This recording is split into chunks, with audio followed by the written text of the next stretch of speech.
this issue of vaccines is something which is very dear to some of us.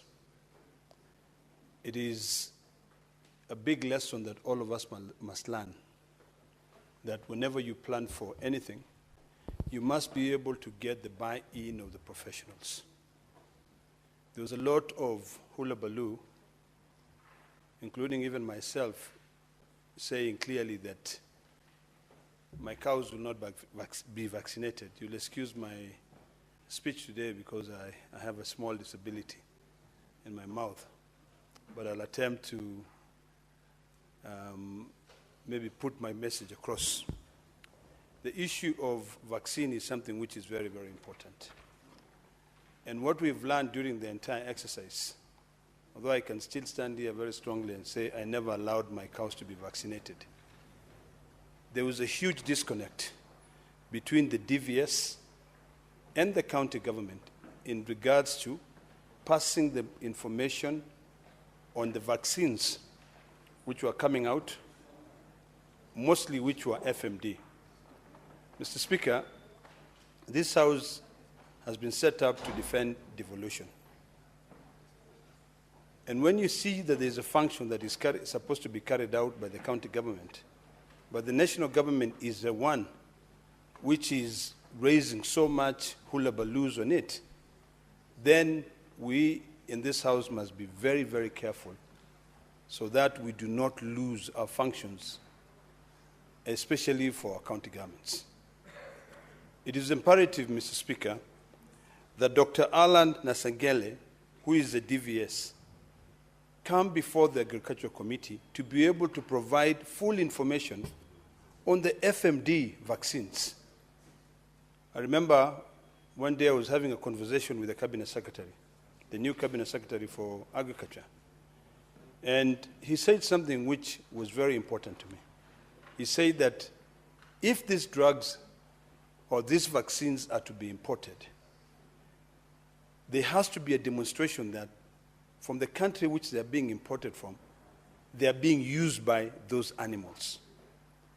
Later on, when I continued talking to him, he insisted that these vaccines are produced locally, they are manufactured locally by Kevivapi. So it is important that our county governments, very, very important, that our county government develop extension workers who can then be able to educate livestock farmers on what, on the policy of the Ministry of Agriculture when it comes to the issue of vaccination, and also on the kind of vaccines which were being carried out. I inquired heavily on this matter, and this is why I'm so passionate about the issue of livestock. And I was told that the type of vaccines which were going to be rolled out were two of them. One is FMD, and the other one was a PPR, which was mostly for the sheep and goat. The problem, and this is where we go wrong in this country, the problem is lack of communication, proper communication, such that you don't get a buy-in from the professionals. So I appreciate Senator Chute for raising this matter, so that we can be clear. If indeed Kevivapi are the ones who produce these vaccines, it will be important for the Health Committee to be able to go in to Kevivapi facilities, see the entire process. Because, Mr. Speaker, there's a lot which is being discussed worldwide about the issue of vaccines. When you hear Bill Gates saying that these cows need to be vaccinated so that they stop fatting, it worries us. So really, for us, it is imperative that we are educated. And now, our county government must take their role seriously. Earlier on, Mr. Speaker, we're in the Health Committee, and we are looking at the budget of the Health Committee. And when we are going through the budget of the Ministry of Health, you realize that there's a presidential directive that has directed the Ministry of Health to be able to build sub-county health centers. when you look at the Schedule 4 of the Constitution, that is a function for county governments. And one of the things that was a bit vexing is the fact that one county, Wasingishu County, was being allocated 700 million when my own county of Narok is getting zero. So really, we just have to very selfishly guard devolution and protect devolution. So this issue of vaccine, Mr. Speaker, it is something that the Council of Governors should have taken over. Because even if the DVS is the one that coordinates, but the implementation is carried out by the county councils, by the county governments. So when farmers are saying, what is happening? And even us who are their ombudspersons cannot be able to tell them that this is what is going on, then our communication leads a lot to be desired and must change.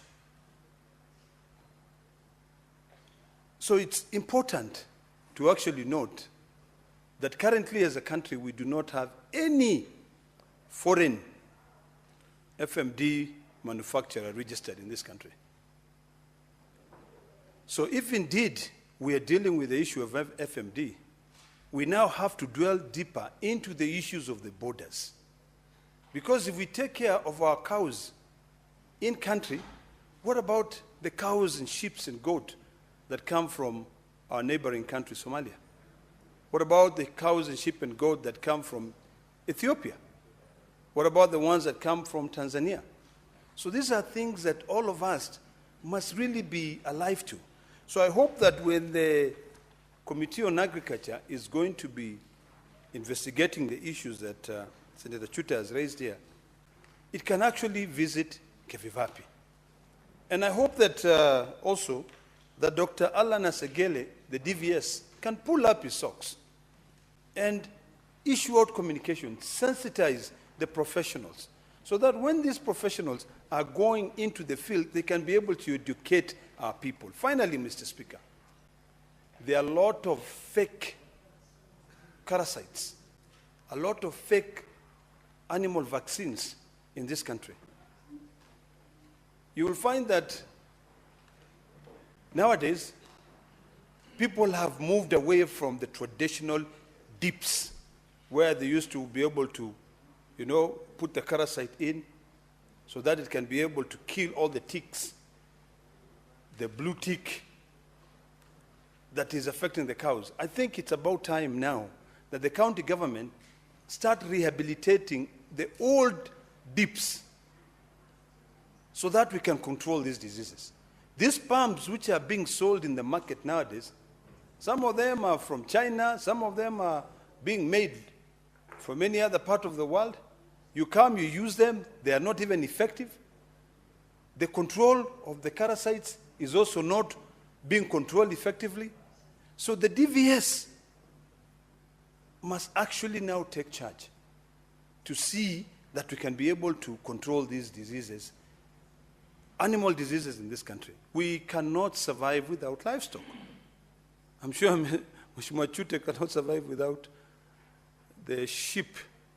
I was in Marsabit once, and there were like almost 10,000 sheep being taken care of by one person, and goats. Neither can I survive without the cows. So this is something that it's important for us to work together to know what is our capacity. I like that question. How much can we produce locally?